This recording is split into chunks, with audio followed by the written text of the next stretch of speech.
ఇప్పటివరకు నేను ఏ పచ్చళ్ళు అనేది పెట్టలేదు.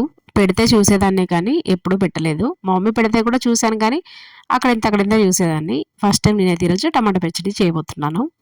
ఎలా ఉందో చూసి కామెంట్ చేయండి. ఏదైనా లోటుపాట్లుంటే అది కూడా నాతో చెప్పండి. నేను ఇంకోసారి ట్రై చేసినప్పుడు మంచిగా చేయడానికైతే ట్రై చేస్తాను.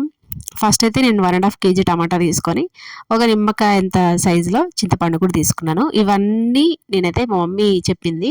మా మమ్మీ రాసుకోమంది కానీ నేను రాసుకోకుండా నాకు అన్నీ గుర్తుంటాయి అన్నట్టుగా అనుకొని చేశాను. బట్ మధ్యలో కొంచెం మర్చిపోయాను. టమాటాలు అయితే బాగా ఉడికిపోయాయి. ఇంతసేపు మెంతులు జీలకర్ర అవి పట్టుకున్నాను కదా, అవైతే ఫస్ట్ మిక్సీ పట్టేసి వీటిని కూడా మిక్సీ పడుతున్నా. అండ్ ఎల్లిగడ్డలు కూడా మిక్సీ పట్టుకున్నాను. చాలా ఈజీగానే అయిపోయింది అనుకుంటున్నారా? లేదు లేదు, ఈ వీడియో 10 మినిట్స్ వీడియోని నేను 1½ చేశాను.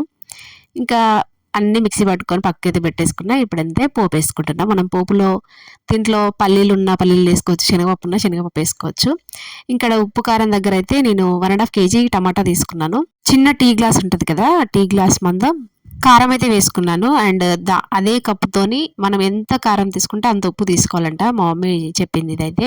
ఇక్కడ నేను ఒక్కదాన్నే కాదు, నాకు మా మరదలు కూడా హెల్ప్ చేసింది. నేను మధ్యలో ప్రాసెస్ అయితే మర్చిపోయాను. ఆ టైంకి వాళ్ళు వచ్చారు. ఇంకా ఇద్దరం కలిసి అయితే చేసి ఫస్ట్ అయితే కారం పొడిలో ఉప్పు, కారం పొడి అండ్ ఎల్లిగడ్డల ముద్ద అండ్ వేయించుకున్నాను కదా మెంతులు, అవన్నీ కలుపుకున్నాక టమాటా పేస్ట్లో అవన్నీ కలిపి దాని తర్వాత లాస్ట్కి పోపు అయితే వేసి చేసేసాము. అనుకున్నంత ఈజీ కాదు చేయడం. ఈ వీడియో నచ్చితే లైక్ చేయండి. Thank you so much.